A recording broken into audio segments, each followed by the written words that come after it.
As you can see, I am not home. I don't know if you've been keeping up with my other vlogs, but I am in Punta Cana, Dominican Republic. I am reading Never Contented Things, which sorry, it's backwards. I didn't get my other camera. But I started that in the airport, and this is day 2. I figured I would give you a vlog about that. Got my beer here, got my hangover patch, and my fan, so I am set. So Never Contented Things is about these, ooh, oh my gosh. Hold on a second. Sorry about that. Beer explosion. Okay, so in this book, you have 2 foster children. You have Cana, who is 17, and then you have Josh, who is 16. They consider themselves brother and sister, even though they are not biologically linked. Cana is distraught because she will soon leave the foster care system and leave Josh behind, and she wants him to come with her. So one day they're hanging out and they go into the woods and they encounter the beautiful people. Now the beautiful people are these people, it seems like they have, you know, they're real funky. They have all this light around them, just very, very curious. But they distract Cana while they take Josh into the woods, and then she passes out somehow and wakes up, and he is nowhere to be found. With the cops and everybody looking for him, everybody's thinking maybe she offed him, and you know, because there's rumors floating around about, you know, maybe they're in love with each other. And you know, all of a sudden he appears 3 days later. And so he goes to the hospital because he's a bit bruised and battered, and then she takes him home. Now, once they get home, everything's just different. Like, things are kind of out the corner of their eye, moving around. And you have these little imps, which are, I guess, little fairies or weird little versions, smaller versions of themselves just kind of floating around the house, which is a bit odd. And everything is just strange. And also, cats used to being more of the dominant person in their relationship. And now you have, not cat, Cana. I don't know why I keep calling her cat. But then you have Josh is more the dominant person. He's telling her that he has created this new world so that they can be together as they are now, without anybody that is going to harm them like they have in the past. And then you have, of course, these beautiful people that Kat absolutely hates because she knows that there's something dangerous about them. Josh just seems like he's in La La Land. So that's basically where I've left off at. I haven't finished. I just think it's interesting. I think that Kat and I keep saying Kat. Why do I keep saying Kat? Cana and Josh's relationship to me is just really weird. I just think that they're a little bit too accepting of the oddities of each other, which is nice to be able to have someone that accepts you for who you are and where you are in the space that you are in life. However, I just think that there's some oddities about them, and I think that Kat is starting to recognize that there is an unhealthy dependence, and it's not necessarily love as in man-woman love versus just kind of a nurturing love. Well, I finally made it to the beach, and I am here reading Never Contented Things. I was going to talk about it here at the beach, but it's a bit loud with the waves, so I'll see you back at the room. But while I'm here, I might as well show you this. Perfection. Hi everybody. Okay, I'm back. I just came from the beach. It's been a long day. This is day 3 of vacation. Still reading Never Contented Things.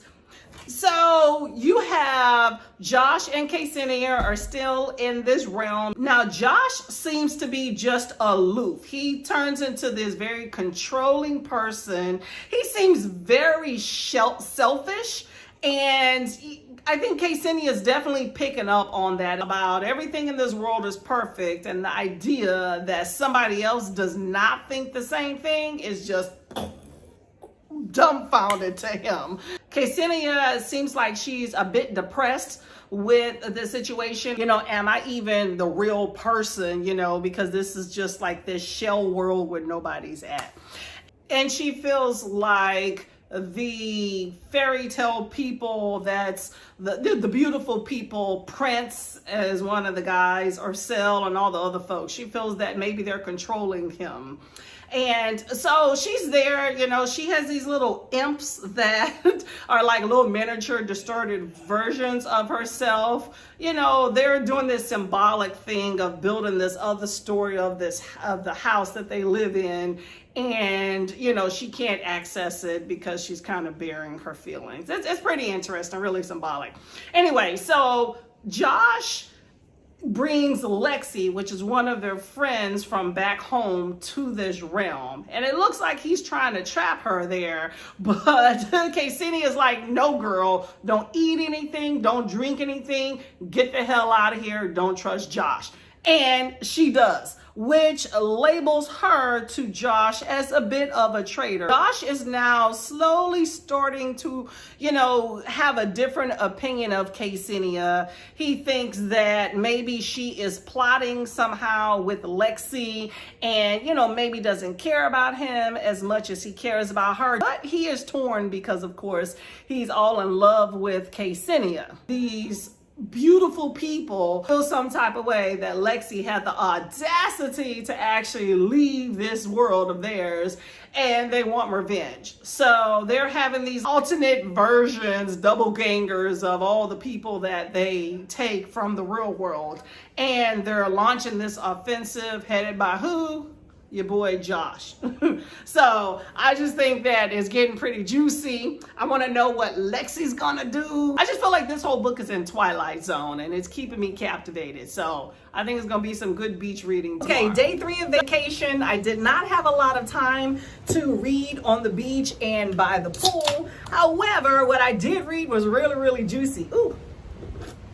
Why do these bears do this? I think they shake them up on purpose. So you have Lexi, who is thinking about going back into the magical realm and rescuing Ksenia. But she doesn't get a chance because these never contented actually come to her house and try to get her sister. I was so surprised that they tried to get little Marissa. They even tried to manipulate her and Lexi, and it didn't go down like that. So I was really proud of my girls for sticking up. But I do think that how Lexi stood up for Marissa to make sure they didn't take her sister is the same way how Josh feels like he's responsible and has that love for Ksenia. Whether that's misguided and selfish is another story, but I do think that there is some correlation there. But I can't wait. So at the end of the part that I read today, Lexi is on her way to that other realm to go and, I think, do some battle. So this is going to be fun and juicy. Can't wait. Last day of vacation. I'm sad to leave. However, I am really ready to be home. I think maybe I got a little bit too much sun, but that's okay because I did manage to finish this book and I'm excited to talk to you about it. So we find that the beautiful people, these creatures, are called the never contented. And they're basically miserable, and they get stronger and get excited off the miserableness of other people. And they want Josh to join them, which would make him cold-hearted and actually hate Ksenia. So Josh finally gets some balls and a conscience and stands up to the beautiful people, which of course dooms him. So Lexi and him are then thrown into like this black hole as punishment. Meanwhile, Ksenia finally gets honest with herself and is able to leave this magical world and return to the real world to help rescue Josh and Lexi. Then Josh manages to denounce this enchantment that he's underneath and then release Ksenia and Lexi from this curse, which of course dooms himself and you never hear from him again. Then Lexi and Ksenia form this, little romance and explore that. So I thought the ending of this book was really neat. For one, I thought it was so crazy that Zan gets killed. Yeah, he was a bit annoying, I will say, but I didn't want him to die. But I thought it was hilarious that this doppelganger slash changeling that takes Zan's place actually wants Lexi. It's like, she doesn't even want the real Zan, but now this fake Zan wants to claim her heart and says, I'm going after you. She's like, no. And I thought the little Kay, the imp creature, I thought she was just adorable, creepy at the same time, but adorable. And I thought it was horrible how harsh Ksenia was with her. However, you know, Ksenia is definitely hard on herself, so I think that's fitting, but still sad to watch. I think the little thing's feelings were hurt. I did get annoyed a bit with Ksenia's low self-esteem, but you know, I think that she has some growing up to do and will probably be a work in progress for quite some time since she's been through so much.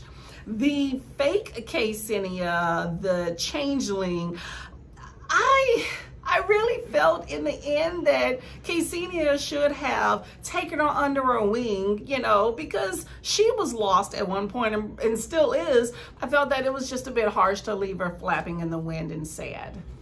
Overall, I think that this was a beautiful story about love and acceptance, about desperation, about sacrifice and strength. I think that the book very gently pushed the boundaries and questions about sexuality and gender norms. So I thought that was refreshing to see, especially in a book for young adults. I like how it spoke about the trauma that the foster care system can inflict on the youth within the system and how it shapes their relationships that they form. And some are not always the healthiest. I thought the story was engaging, but I was not always able to visualize the details in the book because it was just so surreal. That said, I think a lot of the details were very drawn out. And there was a lot of flowery language that I couldn't keep up with, especially on Unsil. It really slowed me down when she was speaking it. I felt that sometimes the book jumped around a lot between thoughts and the presence and the visions, that it was a bit hard for me to keep up at times, and that's also slowed down my reading. Overall, I enjoyed this book. I think that it made for a great vacation reading. I hope that you enjoyed this book. I hope that you enjoyed this blog. Leave me a lot of comments below. Please like and subscribe. It'll help my channel out. It will help me keep reading great books and bringing them to you. Bye-bye. Have a good day.